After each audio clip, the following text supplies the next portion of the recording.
英語聞き流し10分間、名作リスニング、英語テキストと MP3 ダウンロード、その他の物語は、ホームページよりご利用いただけます。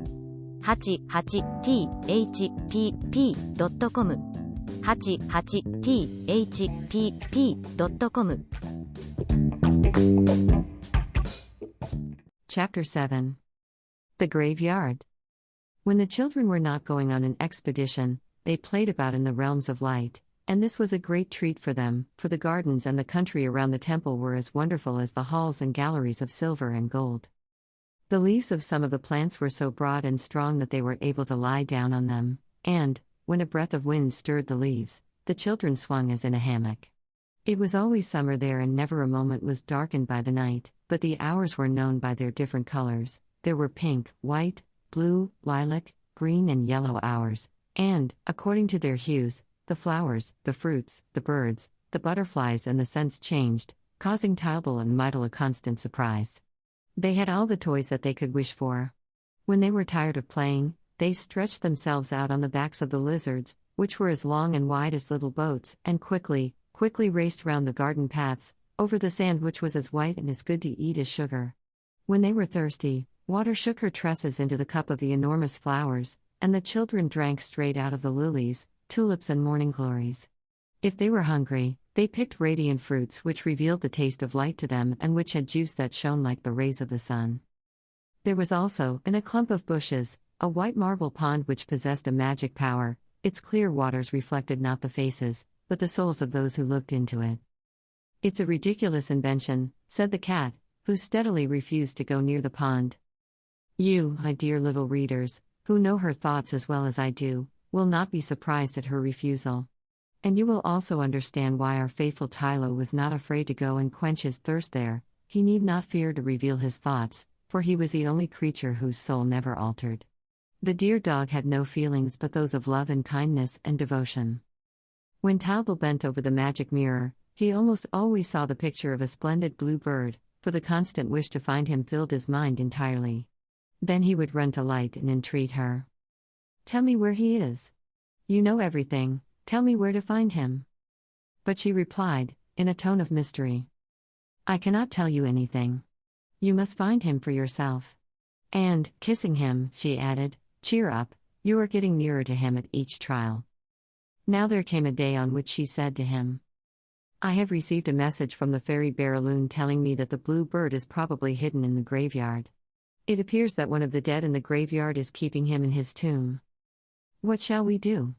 asked Tybal. "It is very simple. At midnight you will turn the diamond and you shall see the dead come out of the ground." At these words, milk, water, bread and sugar began to yell and scream and chatter their teeth. "Don't mind them," said Light to Tybal, in a whisper. "They are afraid of the dead." "I'm not afraid of them," said Fire, frisking about. "Time was when I used to burn them. That was much more amusing than nowadays." "Oh, I feel I am going to turn," wailed Milk. "I'm not afraid," said the dog, trembling in every limb, "but if you run away, I shall run away too, and with the greatest pleasure." The cat sat pulling at her whiskers. "I know what's what," she said, in her usual mysterious way. "Be quiet," said Light. The fairy gave strict orders. "You are all to stay with me, at the gate of the graveyard. The children are to go in alone." Tybal felt anything but pleased. He asked, "Aren't you coming with us?" "No," said Light. "The time for that has not arrived. Light cannot yet enter among the dead. Besides, there is nothing to fear. I shall not be far away, and those who love me and whom I love always find me again."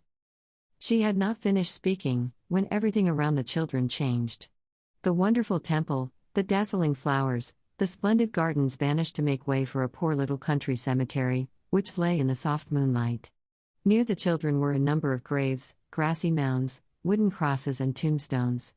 Tybal and Mydal were seized with terror and hugged each other. "I am frightened," said Mydal. "I am never frightened," stammered Tybal, who was shaking with fear, but did not like to say so. "I say," asked Mydal, "are the dead wicked?" "Why, no," said Tybal, "they're not alive." "Have you ever seen one?" "Yes, once, long ago, when I was very young." "What was it like?" Quite white, very still and very cold, and it didn't talk. Are we going to see them? Taldal shuddered at this question and made an unsuccessful effort to steady his voice as he answered. Why, of course, Light said so. Where are the dead? Asked Mydal. Taldal cast a frightened look around him, for the children had not dared to stir since they were alone. The dead are here, he said, under the grass or under those big stones. Are those the doors of their houses? Asked Mydal, pointing to the tombstones. Yes. Do they go out when it's fine? They can only go out at night. Why? Because they are in their nightshirts. Do they go out also when it rains? When it rains, they stay at home. Is it nice in their homes? They say it's very cramped. Have they any little children? Why, yes, they have all those who die. And what do they live on? Taldal stopped to think before answering.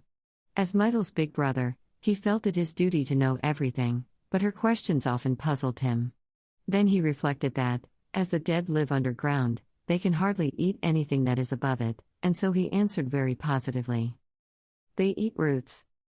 Mydal was quite satisfied and returned to the great question that was occupying her little mind. Shall we see them? She asked. Of course, said Taldal, we see everything when I turn the diamond. And what will they say? Taldal began to grow impatient. They will say nothing, as they don't talk.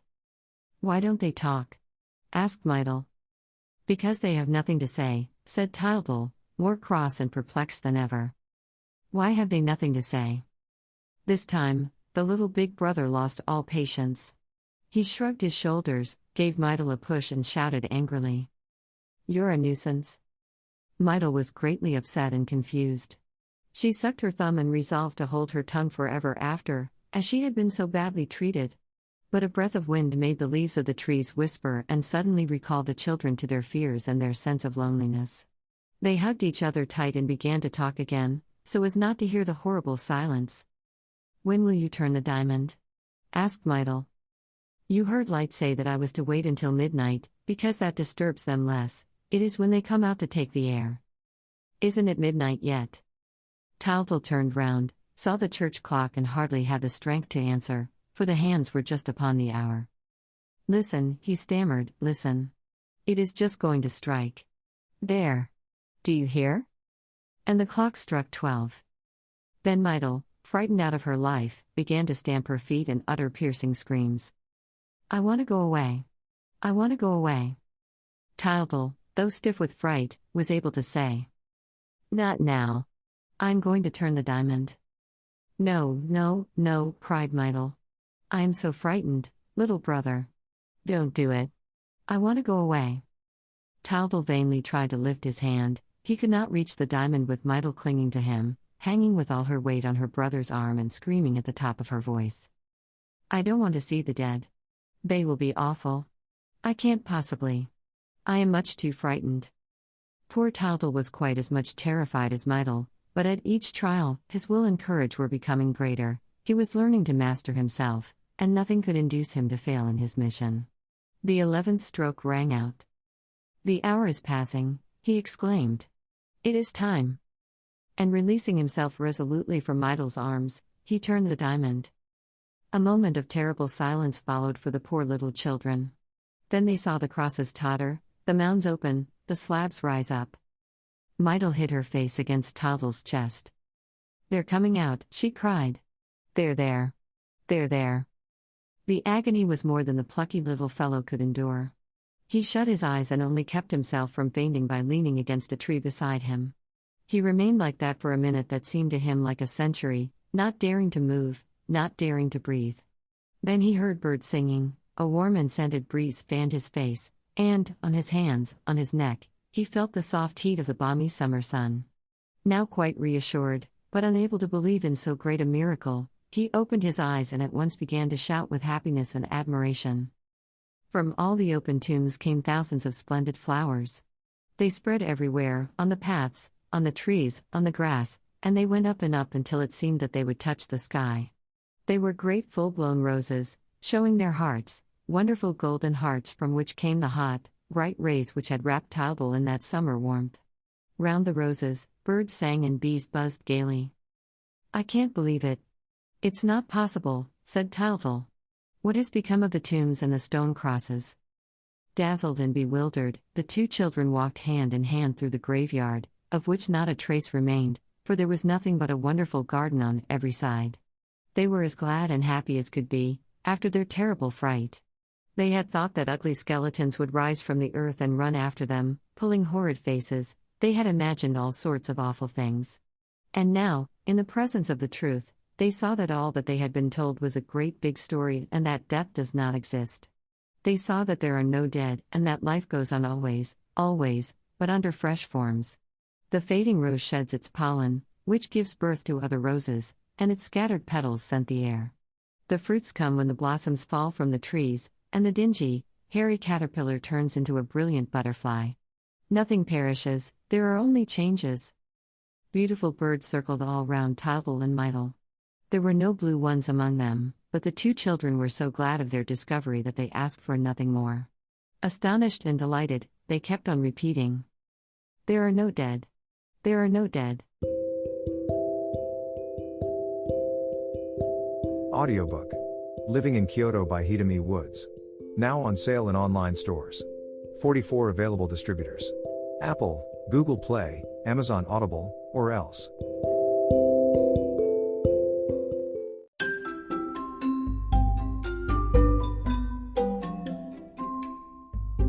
大好評。ヒデミウッズがデザインしたとってもかわいいオリジナルグッズが手に入る。トートバッグ、缶バッジ、ステッカー、T シャツ、トレーナー、パーカー、文具、その他いろいろ、エリゼン .com で見てみてね。erizen.com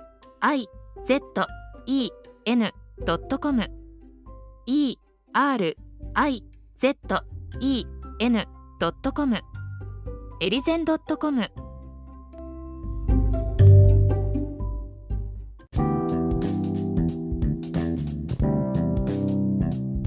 英語聞き流し10分間名作リスニング。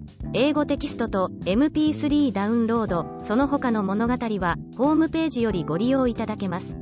88thpp.com 88thpp.com